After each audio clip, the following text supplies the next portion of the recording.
Hello class, and thank you for watching.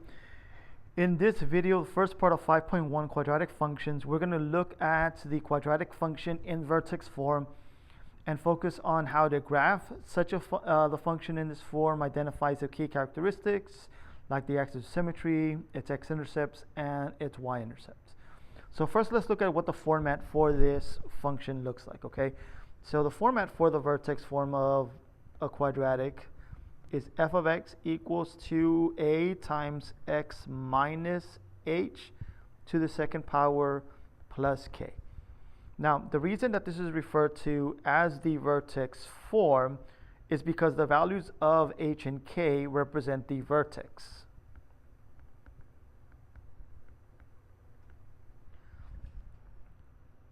Now, the graph of this thing is referred to as a parabola. Again, this U-shaped object, and the vertex is going to be the point of the opposite of whatever this h value is and k. Since in the formula you have the notation of negative h plus k, the x coordinate of the vertex would be the opposite of whatever this number is, and then whatever the value of k is.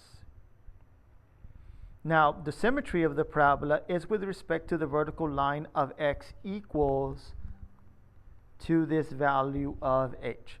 So whatever this horizontal shift is, the axis of symmetry moves along with it. Now, the parabola, again, has two ways of opening. It could open upwards if the value of a is a positive number.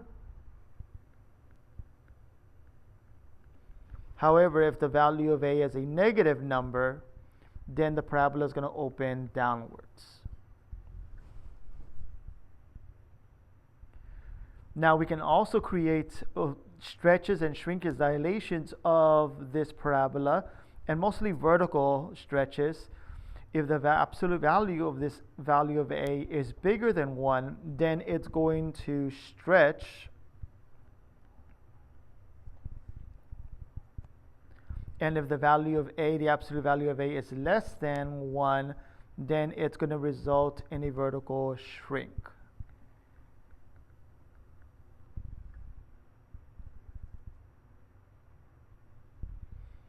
So here I have some diagrams to represent again those ideas. With the exception of the vertical stretches, I have here how the vertex normally is at 0, 0. And it's going to move to this location of hk. So our function is a times x minus h plus k is going to move to that location there.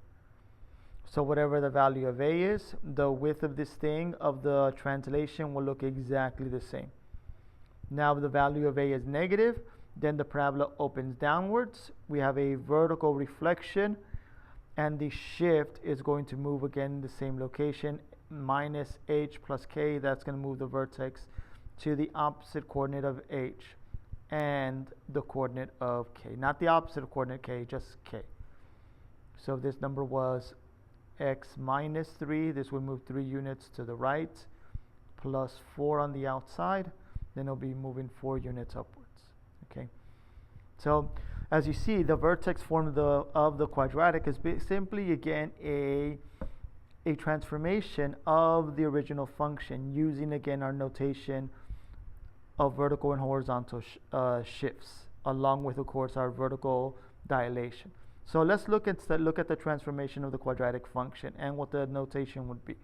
So to shift the quadratic upwards, and again specifically for quadratic, the notation will look like this. If we have x squared plus c, that's simply going to shift the graph of y equals x squared upwards c units. So it's going to look the same as f of x equals to x squared, but just be up c units. And if it's minus, it just simply moves down c units.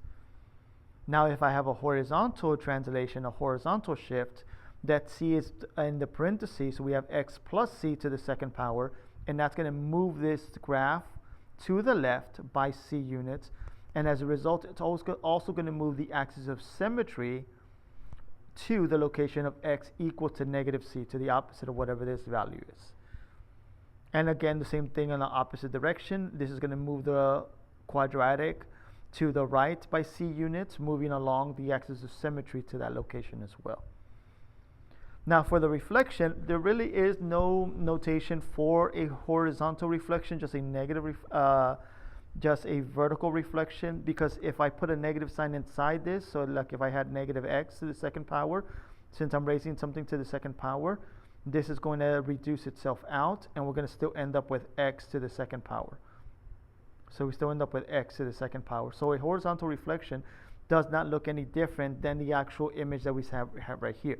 So if I was going to reflect this across the y-axis horizontally, this point will land right there, and vice versa, this point will land right there. So we're going to see the exact same graph. So nothing changes. But there is a vertical reflection, and the vertical reflection is by multiplying the negative value to the function x squared. That's the result of, again, of reflecting the parabola upside down and the parabola opening downwards instead of upwards when we have a positive value for a. Now vertical stretching and shrinking, well, again, there is no horizontal stretching and shrinking because, again, similarly with reflections, if I had a number inside the parentheses, like say 2 to the x to the second power, that simplifies to 4x to the second power, which will result in a vertical stretch by a factor, again, of 4, since that value of C4 is greater than 1. So we don't have to worry about those situations because I just have to simplify it and multiply again whatever's inside the parentheses by raising it, okay? And this only works again with multiplication, and see what the simplified form would be of that value. So we only focus on vertical stretches for these quadratics. So c times x squared will result in a vertical stretch if c is greater than 1, and a vertical shrink if c is less than 1.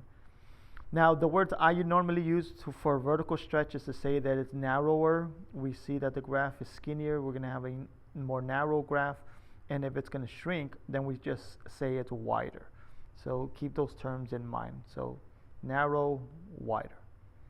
So let's look at the graphs, and let's look at some examples of this, and let's practice. Okay, now let's use the information about the vertex to draw the graph of these parabolas in this form.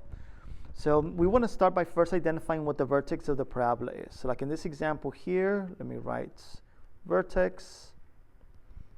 We're going to simply get the opposite of this horizontal shift. So -3 is going to shift the graph 3 units to the right, so +3, and the vertical shift of 8 units up. So our vertex from the origin of 0, 0 is now located at 3, 8, which is right here on the grid. Now, because it's a parabola, we know that's going to look like a U. Since it's quadratic, we know that's going to look like a parabola, so it's going to be a U. And since this value of A here is a negative number, that's going to result with the parabola opening downwards like this, okay? So it's going to reflect across the x-axis. So with this value and doing these two things, it's going to move it down here, then up here, so it's going to move it there, and it's going to open downwards. So now that we have the vertex, we can now focus on this part, knowing that the parabola is going to open downwards, and what the width of this thing is going to be. The width of this thing is going to be 2 times the width of the original one. So the height of this thing, again, is going to be a lot narrower, a lot longer, and as a result, it's going to be a little bit narrower, as again, it's going to be a vertical stretch. So to determine what that value is, I'm simply going to find a point that's immediately to the left or to the right of that vertex. So since our x-coordinate of the vertex is 3, let's evaluate the function, let's say at 4. Okay, 1 unit greater than the x-coordinate of the vertex. So substituting the number 4 in our function, we're going to get -2, 4 minus 3, which is going to be 1, to the second power plus 8. And this is the reason why I selected 4 1 units to the right of this, because I knew by doing that, since I'm subtracting that value of 3, I'm going to end up with 4. 4 minus 3 is going to give me this quantity of 1. And well, 1 to the second power is just going to be 1. So we end up with -2 plus 8, which simplifies to +6. So f of 4 equals 6.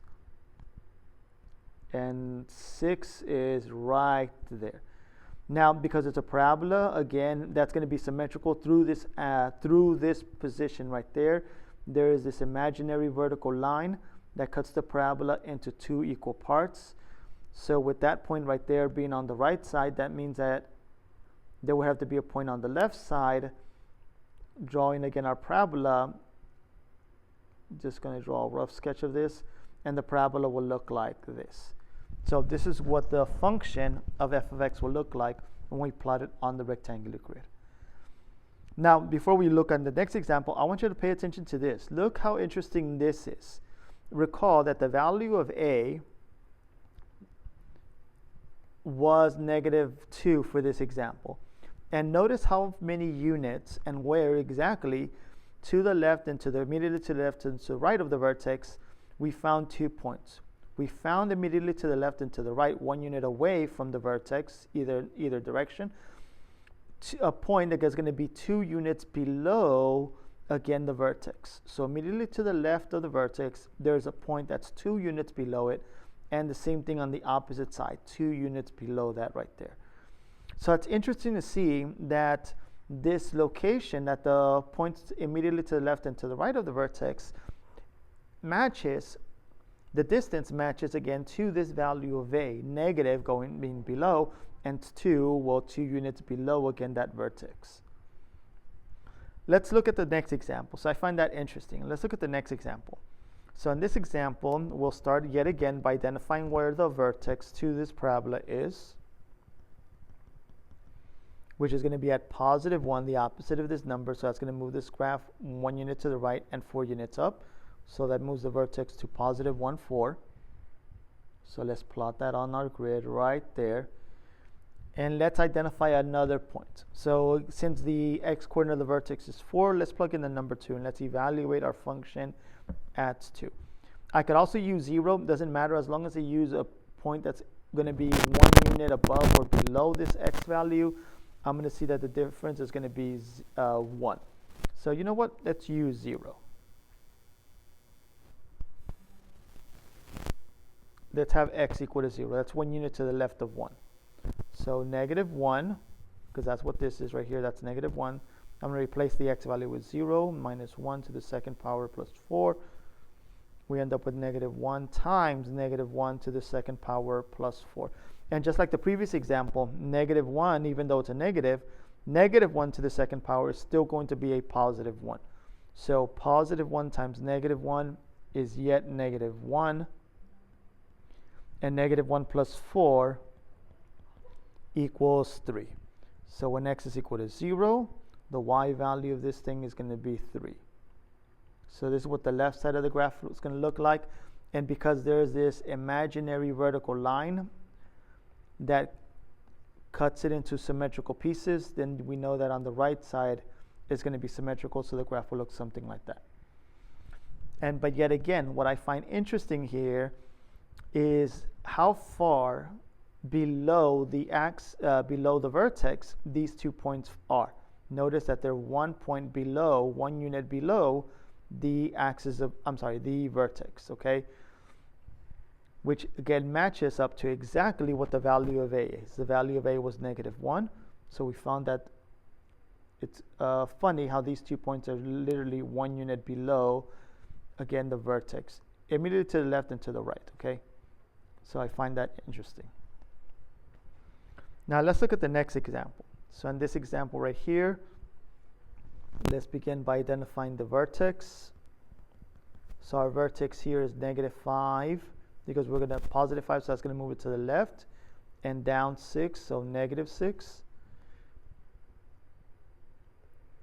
So that would be right there.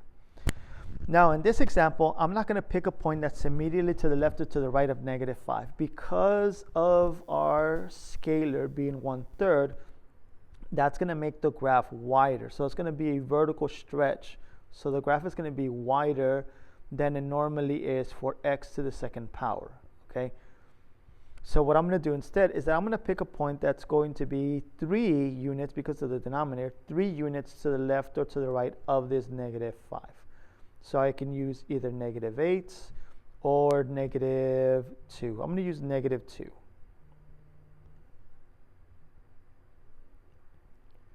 So 1/3 times -2 plus 5 to the second power minus 6. Well, -2 plus 5 is the same thing as 5 minus 2, which is 3. And this is the reason why I picked those number of units away, because by doing that, I'm going to see that the difference between these is going to be a factor of this value, right? I'm sorry, it's going to be a multiple, not a factor, a multiple of this 3. So when I get this answer multiplied by 1/3 will end up equaling to a whole number. So 3 to the second power is 9. And then, well, 1/3 of 9, which is the same thing as 9 divided by 3, is 3 minus 6. So that gives me a perfect whole number for this value, which I can now subtract by 6. And I find that when my x value is -2, my y value is -3. So -2, -3. So the right side of the equation will look like this. And again, because of symmetry, there's this axis, imaginary vertical line as the axis of symmetry. That means that there's be a point in equal distance from that position. So 1, 2, 3, right there. So since we have the point -2, -3, because of symmetry, that means that at -8, the y value will also be -3, which I could have found by doing the same thing. Had I replaced f with a -8 and done it with -8 instead of positive -2, I still would have ended up that the y value would still be -3, because again, because of symmetry. So I see that value there. Now, the interesting part about this one right here, like if I compare the a value 1/3, I do notice that the graph does open upwards, but that idea that we saw, that pattern that we saw with, it was a whole number, again 1 and 2, doesn't correlate here. And it's not because it's positive, it's because it's a fraction. Notice that if I go up, I can't go up 1, or I go up 1/3 or anything like that. But I do see that 1, 2, 3, that if I go up 3 and 1, 2, 3 to the right, or 1, 2, 3 to the left, I find a point that the parabola is going to go through from the vertex. So that's interesting to see again how this number will look, affects again how wide it opens, and it makes it wider instead of skinnier, and it results in a vertical shrink compared to the vertical stretch.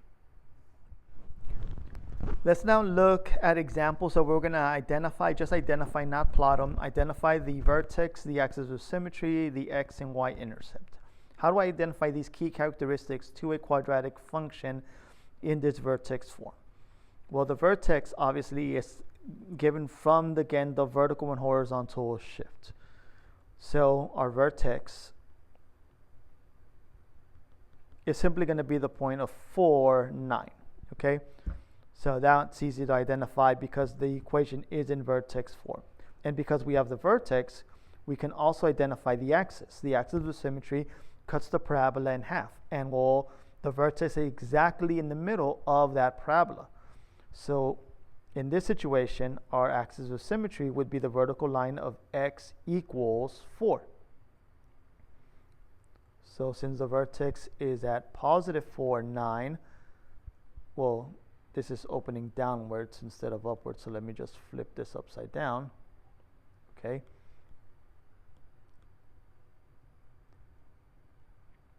And since this point here is there's this imaginary vertical line that's going to cut it in half. And the equation of that line is x equals 4. Now, to identify the x-intercept and y-intercept, well, recall, to identify let's do the easier one, the y-intercept, that means that the x value is going to end up equaling to 0. We're trying to determine where we're crossing the y-axis. And that happens again when x is equal to 0. So to find the y-intercept, we're simply going to evaluate our function with the number 0. So -9 times 0 minus 4 to the second power plus 9. 0 minus 4 is 4. And whether you negative 4 technically, but negative 4 or positive 4 to the second power is still going to be 16.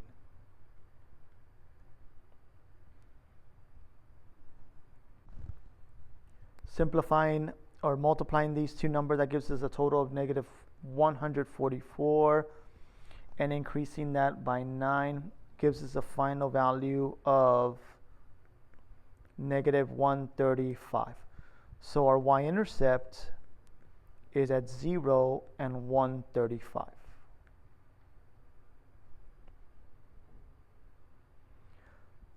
Now I left the best for last, because the last thing we need to do is now identify what is the x-intercept.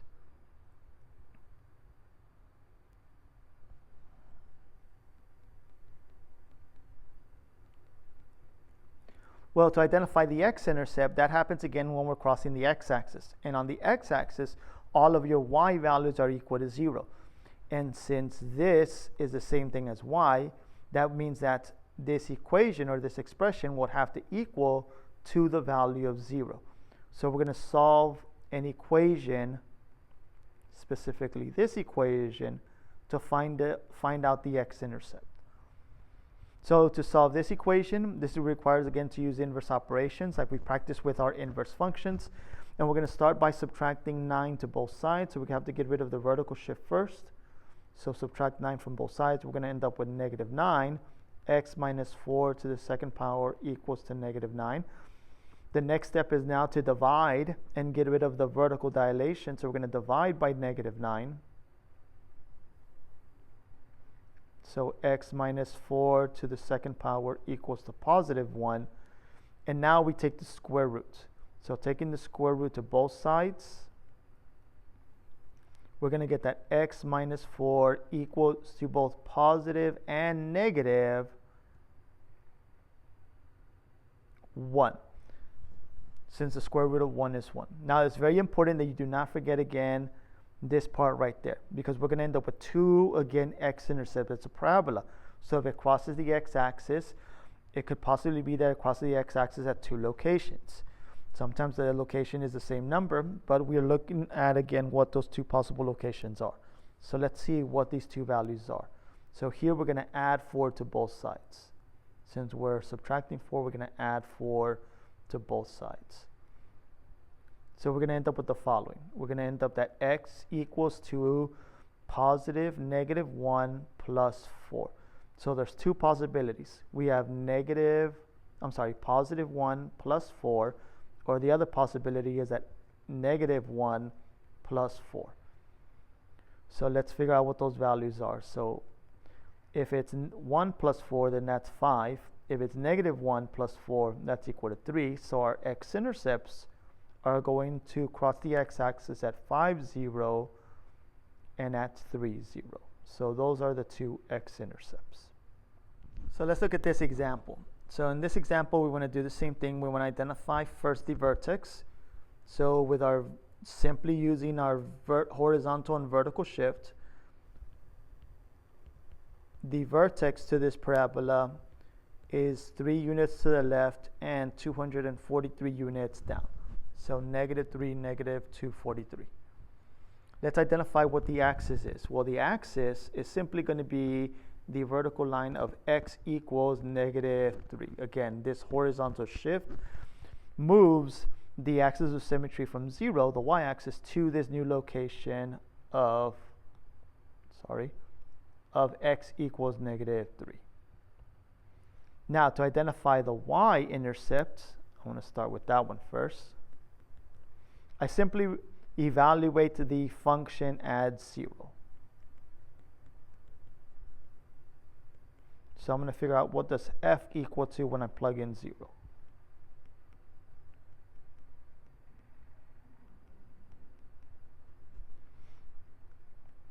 So 0 plus 3 is 3, and 3 to the second power is 9. 3 times 9 is 27. And then subtracting 27 by 243 is going to be negative 216. So there is your y-intercept.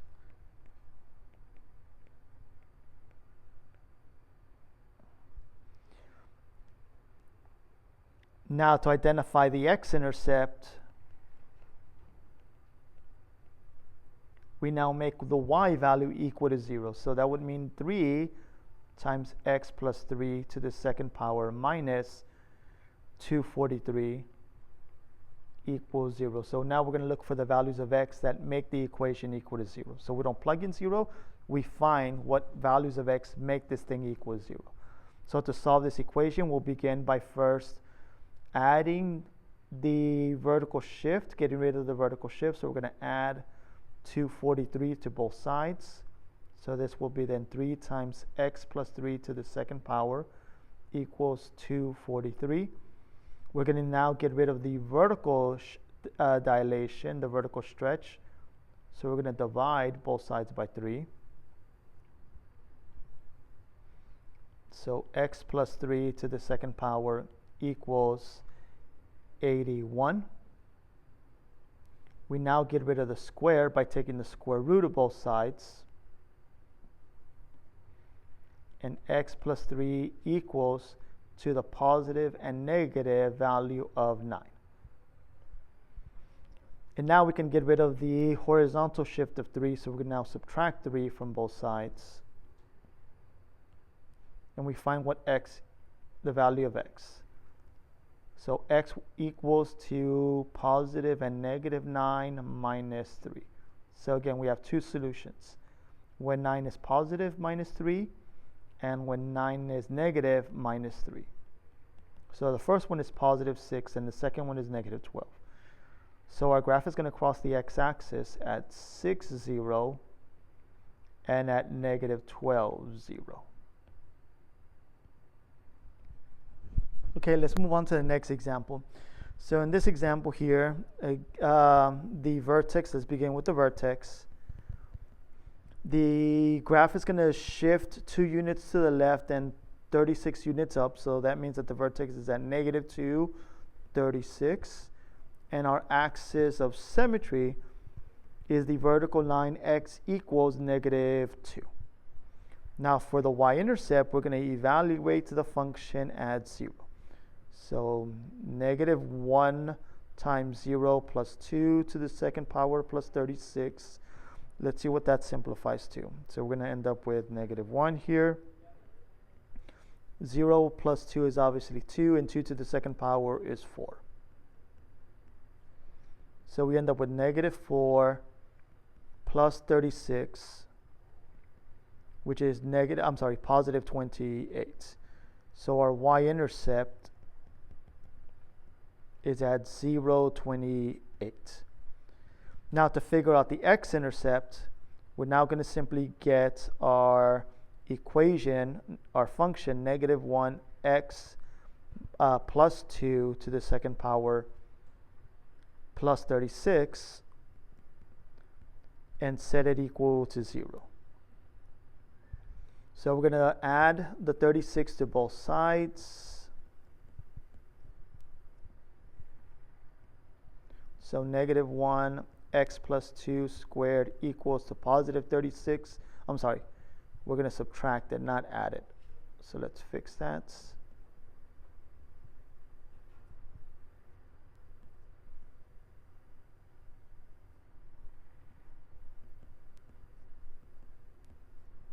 So that would be negative 36. We're going to divide by that vertical dilation of negative 1. So x plus 2 to the second power equals to positive 36. And now we can take the square root to both sides. So x plus 2 equals to positive and negative 36. Now, finally, we can then get rid of the horizontal shift by subtracting 2 to both sides. And we find that the value of x equals to positive or negative 6 minus 2. So again, two scenarios here. We have positive 6 minus 2, or we have negative 6 minus 2. This gives us 4. This gives us negative 8. So our x-intercepts are at positive 4, 0, and negative 8, 0. So those are your intercepts. Let's look at example D now. Here we have 7x squared plus 36x plus 5. So let's first figure out what the horizontal shift will be, the x coordinate of the vertex. So we'll do that by getting the negative of b and divided by 2a, which would be negative 1 times 36 divided by 2 times 7, which gives us this. And well, dividing those two quantities, that's going to end up simplifying to negative 18 over 7. Now to figure out the vertical shift, we're now going to plug in that answer into our functions. We have negative 7 x squared plus 36 times x plus 5. So now let's type and write in and substitute in negative 18 over 7. Now, doing the math for this one, this is going to give us a total of negative 289 over 7. And I just simply plugged it in again into my Desmos calculator and ended up with that value there. So make your life easier and just plug it into any calculator device so you could get the answer a lot quicker. Now that we have that, we now know what the vertex is. So our vertex is the coordinates negative 18 over 7 and negative 289 over 7. And your axis of symmetry is x equals that negative 18 over 7. Now our y-intercept, again, substituting in 0 and for all of these values is going to give us that the y-intercept is at 0 and 5.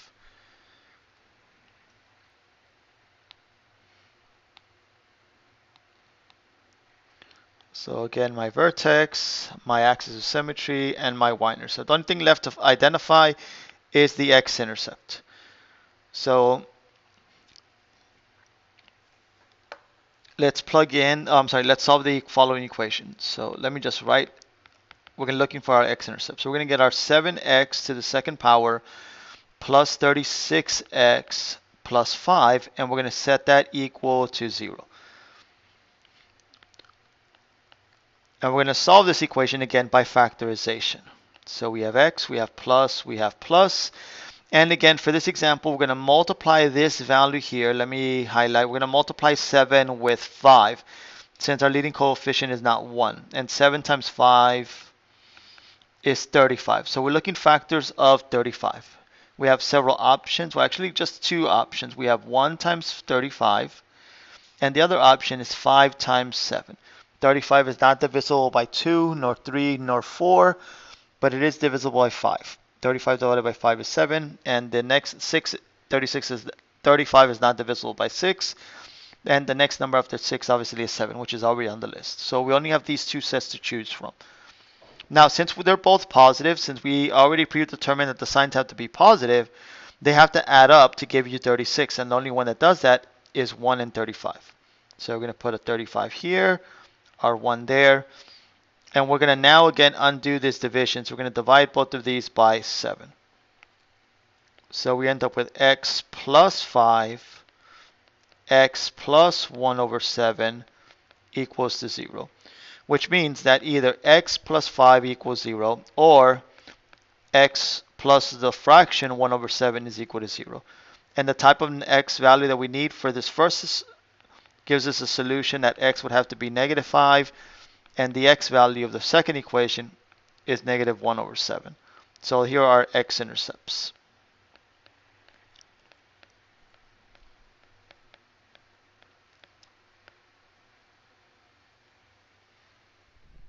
Let's now look at examples of how to write the equation of a quadratic in this vertex form.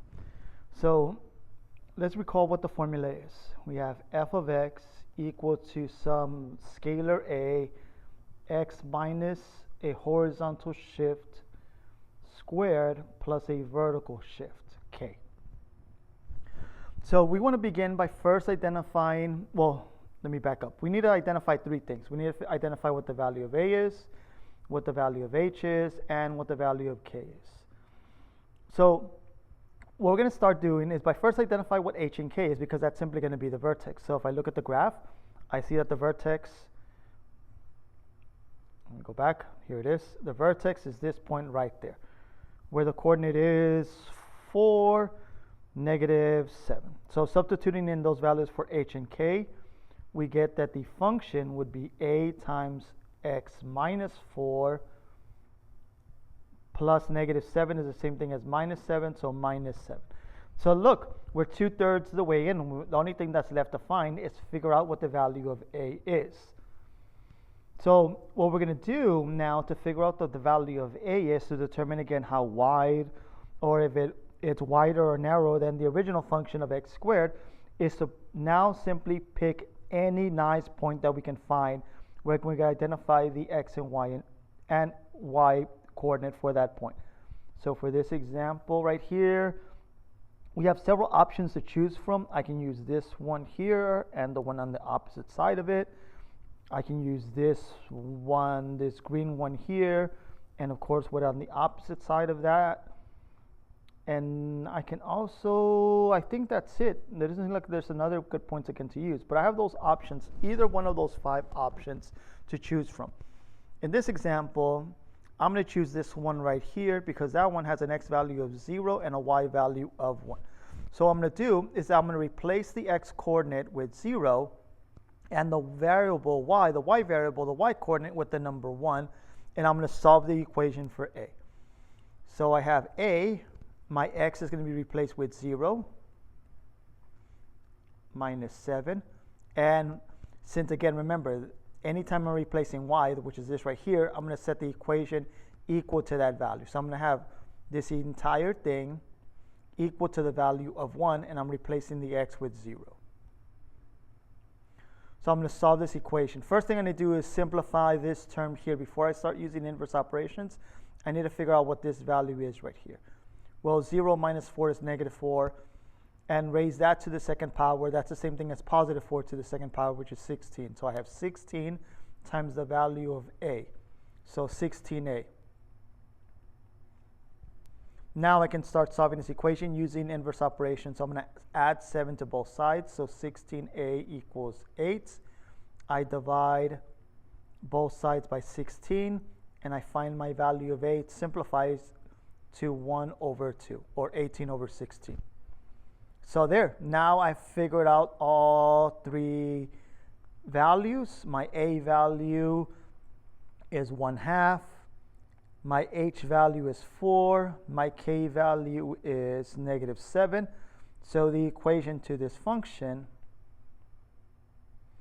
is f of x equals 1/2 x minus 4 to the second power minus 7.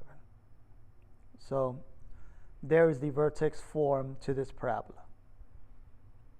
Let's now look at another example. So in this example here,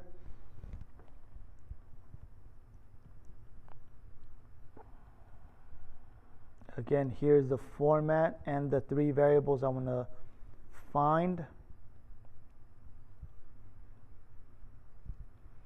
We'll start with the simple thing of the, oops, that should be a k, not 7. 7 is from the previous one.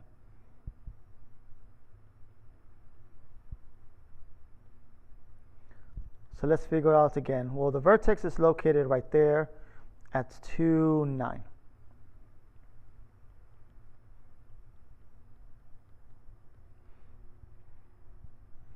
So there we have it.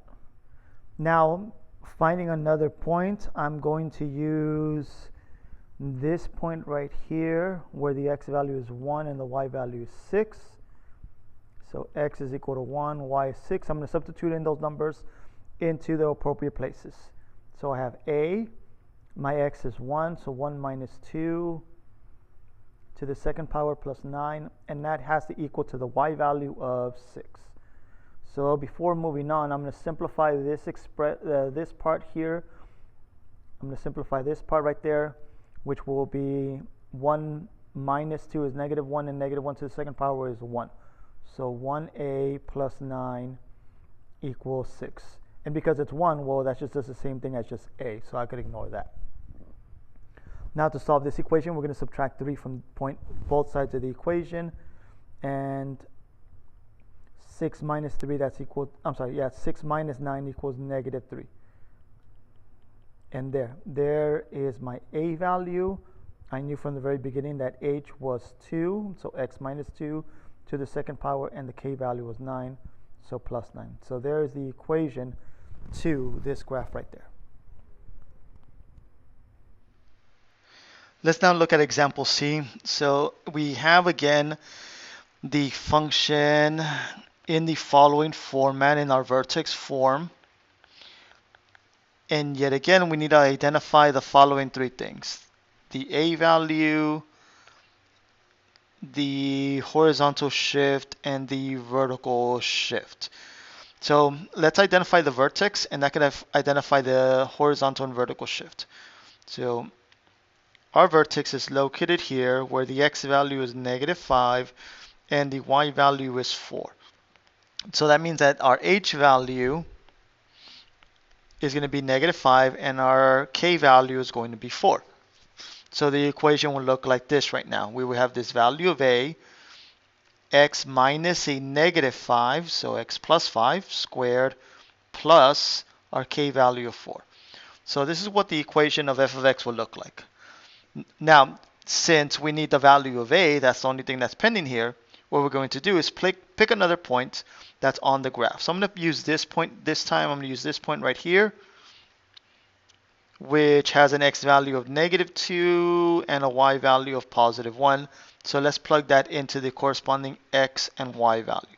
So this is the h and k value in the equation, and now using this point, we're going to plug it into x and y. So we have a times our x value is -2 plus 5 to the third power plus 4. And remember, this is equal to f of x, which is the same thing as y. So we're going to replace that y with the value of 1 from the point that we used. If I wanted to, I could have used this point instead, or maybe even this point all the way over there, okay? So I could use any one of those 3 points that I'm about to highlight in purple. So this point, and of course, that point right there, which is the one I'm using. So let's simplify using the point that I used from the beginning, and let's simplify this part, this aspect of the equation. So this right here is going to be multiplied with a, and that's going to give us a total of 9. -2 plus, sorry, I didn't mean to erase that. -2 plus 5, that equals to 3, and 3 to the second power, not to the third power, but to the second power is 9. So we have 9a plus 4 equals 1. So to solve the equation right here, we're going to subtract 4 from both sides, which is -3. We're going to divide by 9, and the value of a is -1/3. So now that I have all 3 values, a, h, and k, I can write my equation to my function. So f of x equals to -1/3 x minus our h value, which is -5, so plus 5 to the second power, and then plus k, which is 4.